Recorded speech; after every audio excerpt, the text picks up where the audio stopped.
It's just met a few of them and started going to a few of their meetings and got along with them really well, you know?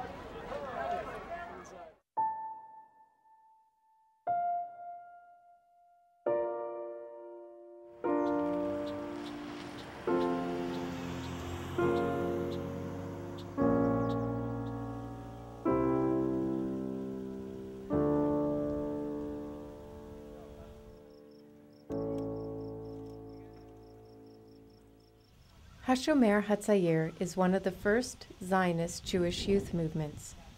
Its members led the Warsaw Ghetto Uprising and helped establish the State of Israel. This is Camp Shomria. Each summer, parents send their children here to have fun and be educated by these counselors about Zionism and Israel's meaning to the world Jewish community. Three bunk beds for the boys and one for the girls. It's a left-wing ideology is what's associated with this camp. People hear Hashomer and they think, you know, the commie hippies who want to give up Israel. What's actually being taught here is how to love Israel in a way that's comfortable for an individual, and how to be Jewish in a way that's comfortable for an individual.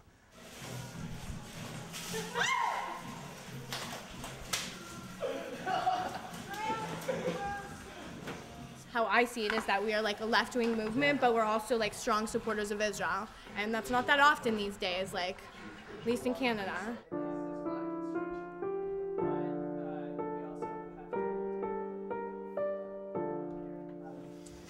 And we're gonna start by looking at this.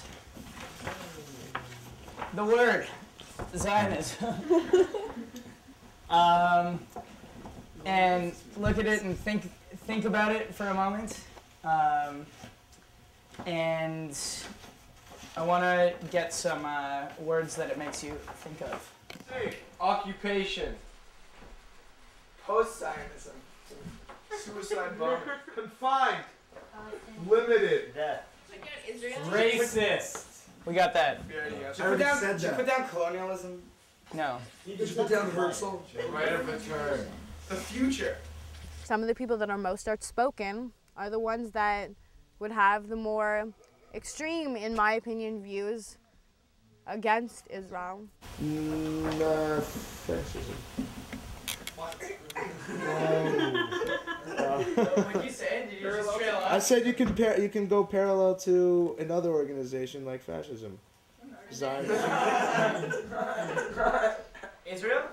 No, I'm not saying that. But I'm just saying it could be. It's like another organization. So you're saying Like they get organized just like, you know. It's a way of security. Whatever. Don't watch that now. We've got a 39 Shomrim. Shomrim Chazak! Chazak Be'emas! Shomrim Chazak! Chazak Be'emas! People are afraid to say that they're a Zionist these days because of all the like backlash they're gonna get. I would see myself as someone who's like more in the middle, like more trying to like balance things out. But you know, they're just like putting Jews on the defensive, like making them like be afraid to say they support Israel, afraid to like stand up for like what they believe in, you know?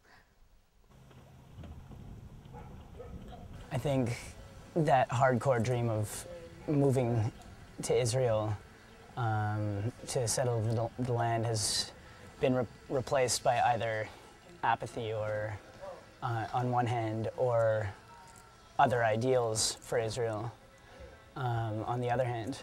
Talking about Israel, I don't think like it should be specifically just so Jews can be safe. I think so all people. But yeah, that's what I'm saying. That's all I was saying. It's a Jewish homeland. That's not to me. It isn't. It's a homeland for all people who live there. And you go to protest for something totally unrelated, and all it is like, again, like propaganda against Israel. And you see Jews that like, I don't like to use the term like self-hating Jew, but like that's what people say, like that's what people say about these people. And like all I know is that I find it very hard to relate to them, like Jews who are just like against Israel 100%, like in a completely biased fashion.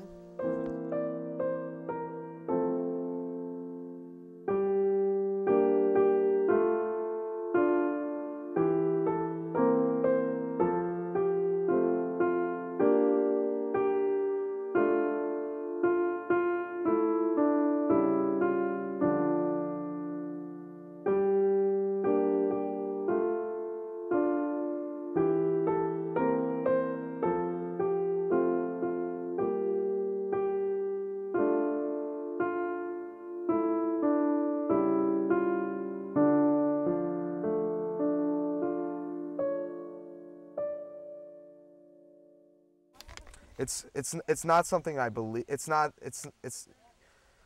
just lately I've been seeing correlations with things, and it just I've been thinking a lot about contradictions and just my visual world and the way I've been seeing the world, and then things I believe in, and then going against things I believe in order for me to grow as a person. So I've been I think what I was drawing is just like, even though I don't believe in fascism and I don't believe in, I hate it, it's part of my history. It's titanium. I would hesitate to say that we shape their minds politically, though it may be true,